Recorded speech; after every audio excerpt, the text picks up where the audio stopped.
నమస్తే, welcome to business weekend.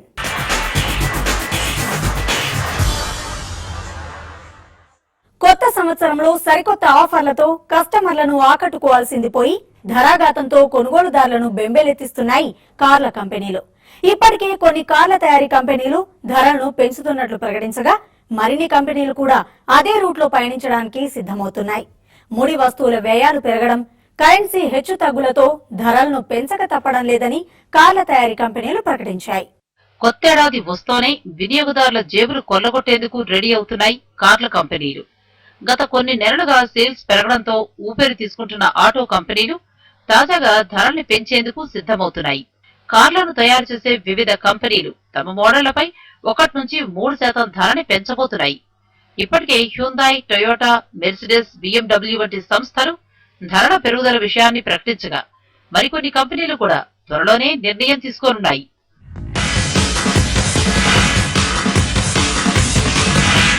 Elite, కెట్రా models తప్ప మిగతా అన్ని కార్ల ధరలను వచ్చే నెల నుంచి 30,000 రూపాయల వరకు పెంచనున్నట్లు హ్యుందాయ్ మోటార్స్ తెలిపింది.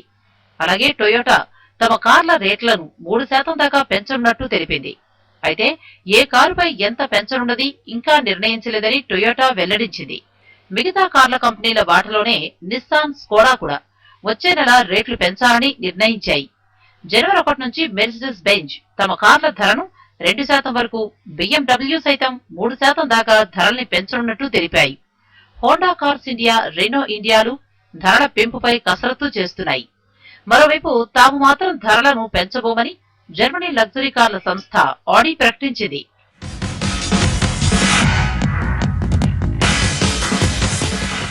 గత కొంతకాలంగా ఉత్పత్తి వ్యయాలు పెరుగుతూనే ఉన్నాయని, ఇప్పుడు వేరే మార్గం లేక అందులో కొంత భారాన్ని వినియోగదారులపై మోపాలనుకుంటున్నామని వాహన తయారీ కంపెనీలు తెలిపాయి.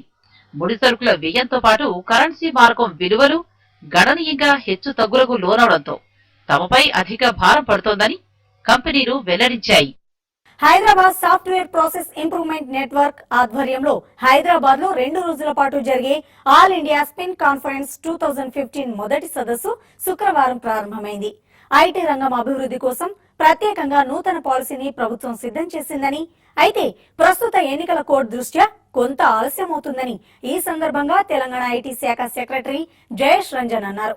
ఐటీ రంగంలో మరింత అభివృద్ధి సాధించాలని రాష్ట్ర ప్రభుత్వం Telangana Academy for Skill and knowledge task ను అలాగే టీ హబ్ ఏర్పాటు చేసిందని చెప్పారు. ప్రస్తుతం తెలంగాణలో ఐటీ రంగం చాలా అభివృద్ధి సాధించిందని, ఐటీ పరిశ్రమకు అవసరమైన స్కిల్స్ ను పెంపొందించేందుకు టాస్క్ ఎంతగానో దోహదపడుతుందని NASSCOM chairman BVR Mohan Reddy తెలిపారు.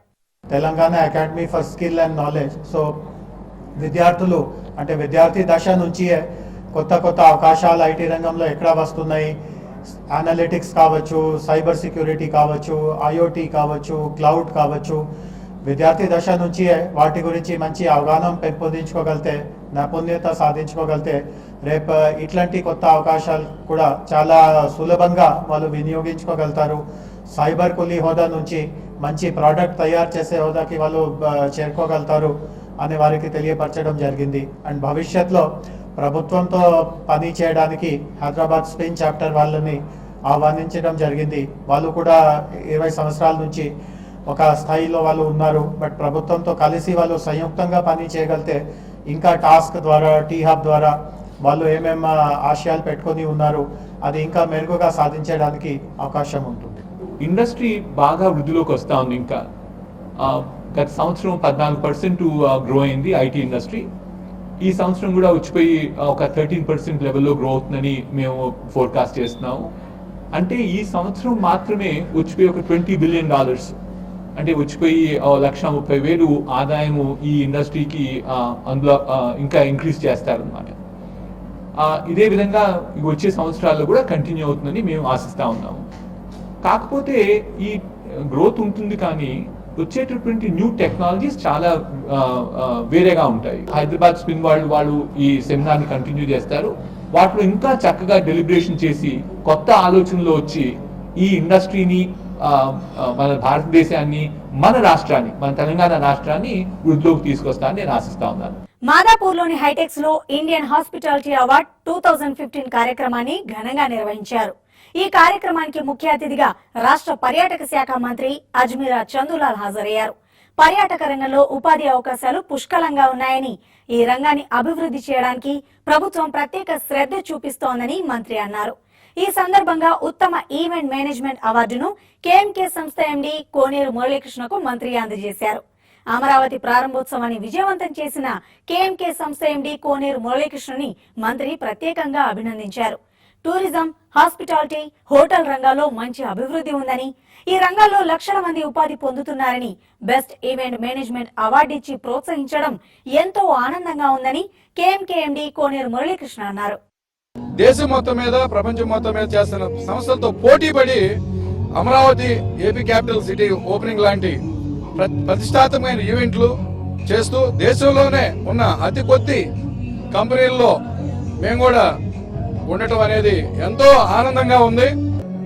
ఇటువంటి అవార్డుల్ని నాకు ఇచ్చినందుకు ప్రత్యేకంగా ఎపిక్యూరస్ అధినేత నాగరాజు గారికి ధన్యవాదాలు తెలుపుకుంటున్నాను. అదిగా తెలంగాణ ప్రభుత్వానికి మరియు ఎంతో ఎంకరేజ్ చేస్తున్న ఆంధ్రప్రదేశ్ ప్రభుత్వానికి నేను ప్రత్యేక కృతజ్ఞతలు తెలియజేసుకుంటున్నాను. Indian direct selling association, progress harmony development chamber సంయుక్తంగా ఓ కార్యక్రమం ఏర్పాటు చేసింది.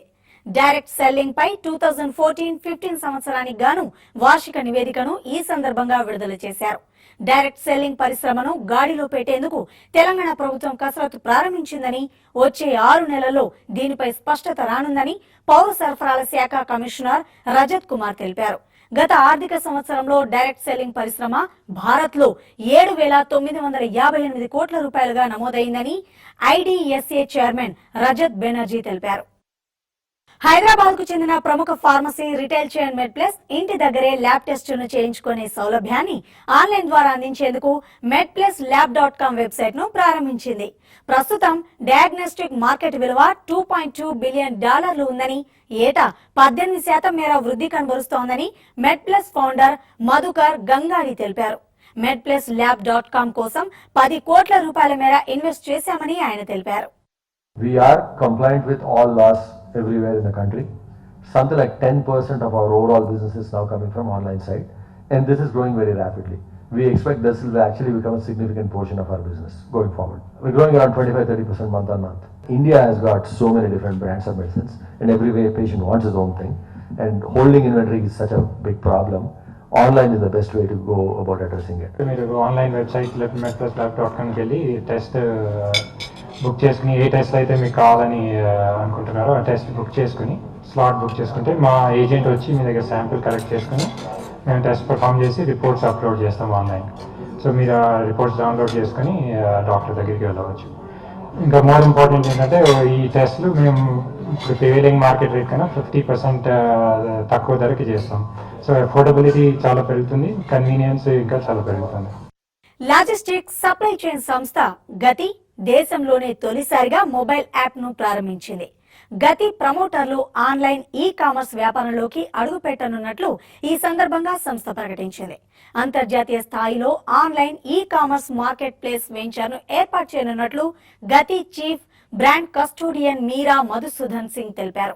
ప్రస్తుతం ఇది ఇంకా ప్రాథమిక దశలోనే ఉందని, 2016లోగా కార్యరూపం దాల్చే అవకాశం ఉందని ఆమె తెలిపారు. Which is a very user-friendly, youthful, young website which people can use on their mobile phones and their tablets. This is a website for today and is very futuristic. We have also launched an app which you can download on your phones and directly start booking your shipments and tracking them right from your phone. We are the first company in India and one of the very few in the world who has their own app where you can download the app on your phone, on your smartphones, and start booking shipments, tracking them, tracing them, and make sure that they are delivered on time, intact. Business weekend లో ఇప్పుడు small break తీసుకుందాం.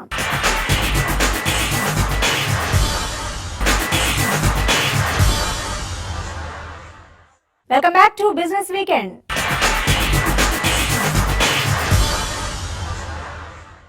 హైదరాబాద్ మాదాపూర్ లో క్యాప్రస్ IT solutions కేంద్రాన్ని ఏర్పాటు చేసింది.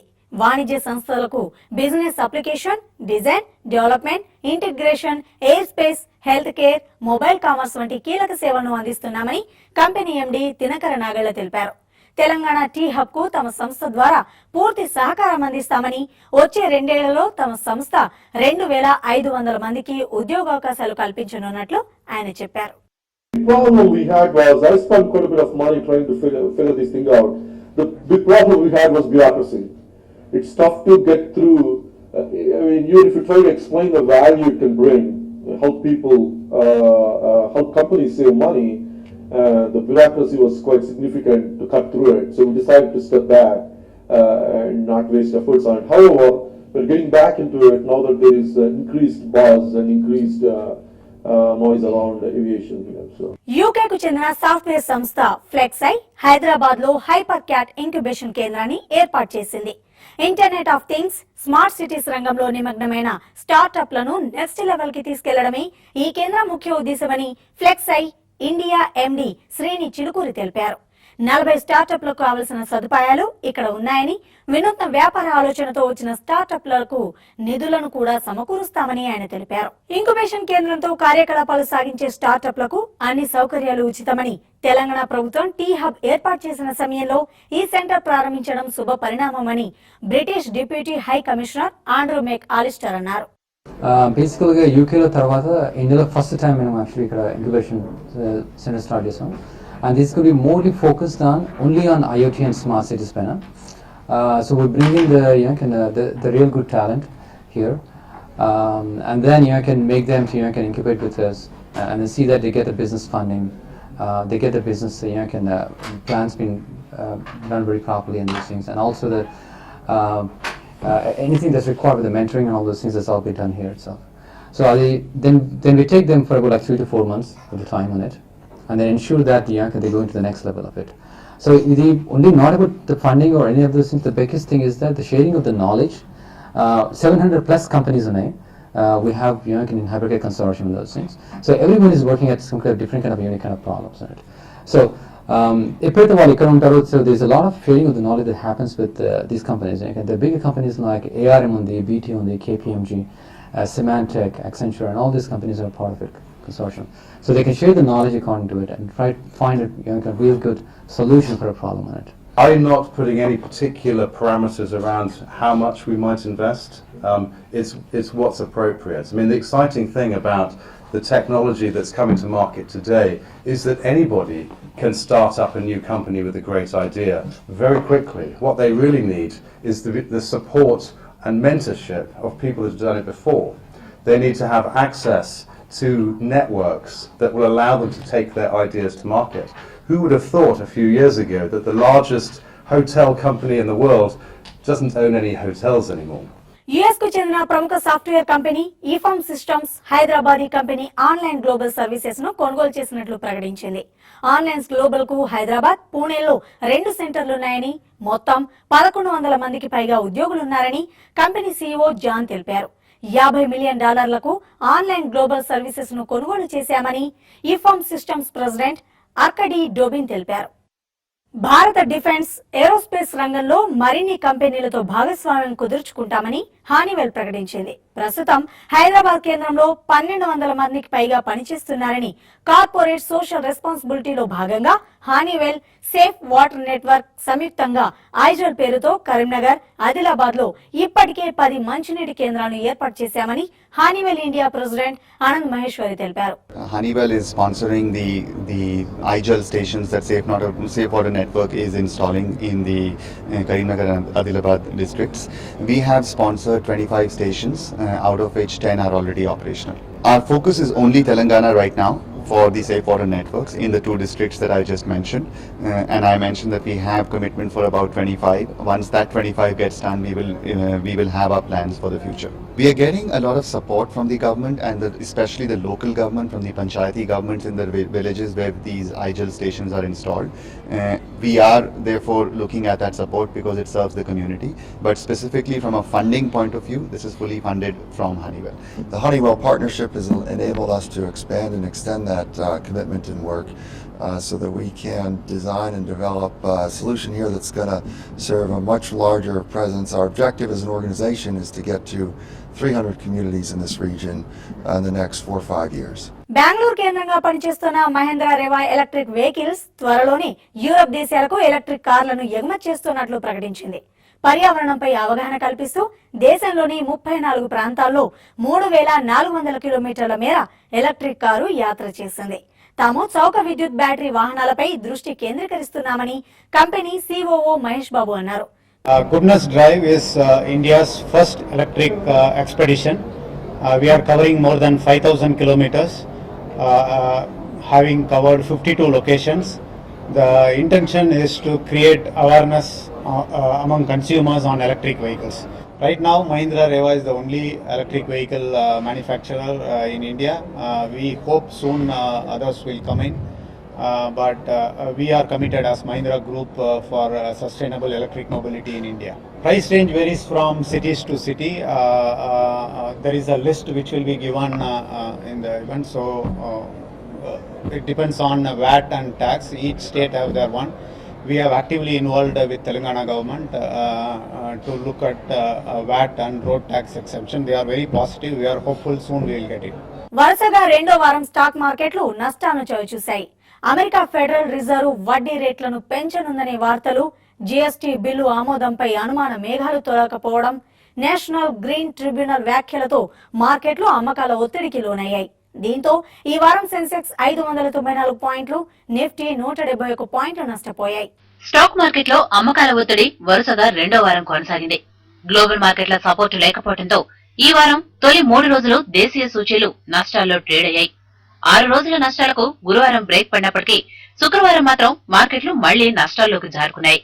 బ్యాంకులపై RBI governor Raghuram Rajan చేసిన వ్యాఖ్యలు, ఢిల్లీలో డీజిల్ కార్లను రిజిస్టర్ చేయకూడదంటూ నేషనల్ గ్రీన్ ట్రిబ్యునల్ ఆదేశాలు జారీ చేయడం, అమెరికా ఫెడరల్ రిజర్వ్ వడ్డీ రేట్ల పెంపు వార్తలు, జీఎస్టీ బిల్లు ఆమోదంపై అనుమాన మేఘాలు తొలగకపోవడం మన మార్కెట్ల సెంటిమెంట్ ను దెబ్బతీసింది. దీంతో సెన్సెక్స్, నిఫ్టీలు 14 నెలల కనిష్ట స్థాయికి పడిపోయాయి. వారం మొత్తం మీద సెన్సెక్స్ 594 పాయింట్ల నష్టంతో 25,044 పాయింట్ల దగ్గర, నిఫ్టీ 171 పాయింట్ల నష్టంతో 7,610 పాయింట్ల దగ్గర ట్రేడింగ్ ముగించాయి. బీఎస్ఈ సూచీలో metals 5.20%, PSU 4.60, auto 3.60, banking 3.50, capital goods 3.40, oil and gas 3.20%, FMCG 2.30, consumer durables 2.10, health care 1.40% ఈ వారం నష్టపోయాయి. ఐటీ సూచీ మాత్రం 0.50% లాభపడింది. BSE small cap 3%, BSE mid cap 3.30, Nifty mid cap 2.90% correction కు గురయ్యాయి. నిఫ్టీ ప్రధాన షేర్లలో Asian Paints 2.8%, TCS 2.5, NTPC 1.8, HUL 0.9, HCL 0.6%తో వీక్లీ టాప్ గెయినర్స్ గా ఉన్నాయి. Cairn India 9.9%, Vedanta 8.8, Punjab national bank 8.6, coal India 8.2, doctor Reddy's labs 7.1% ఈ వారం నష్టపోయాయి. ఇవి ఈ వారం బిజినెస్ వీకెండ్ విశేషాలు.